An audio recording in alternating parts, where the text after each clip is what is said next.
എത്ര പെട്ടെന്നാണ് മനുഷ്യന്മാരെല്ലാം മറന്നുപോകുന്നത്, നന്ദി കെട്ടവരാകുന്നത്.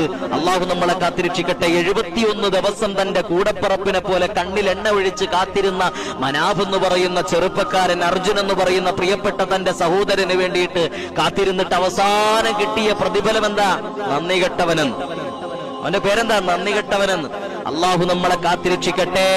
പ്രിയപ്പെട്ട സഹോദരങ്ങളെ, മനാഫ് എന്ന് പറയുന്ന ചെറുപ്പക്കാരൻ തന്റെ കുടുംബത്തിനേക്കാൾ കൂടുതൽ 71 ദിവസം തന്റെ അർജുൻ എന്ന് പറയുന്ന തന്റെ കൂടപ്പറപ്പായി നിന്നിരുന്ന സഹോദരന് വേണ്ടി എല്ലാവരും കൈയൊഴിഞ്ഞപ്പോ, എല്ലാവരും മറക്കാൻ ശ്രമിച്ചപ്പോ, ആ സഹോദരന് വേണ്ടി നിലകൊണ്ട ഒരു ചെറുപ്പക്കാരൻ അവസാനം പഴികേൽക്കേണ്ടി വന്നില്ലേ?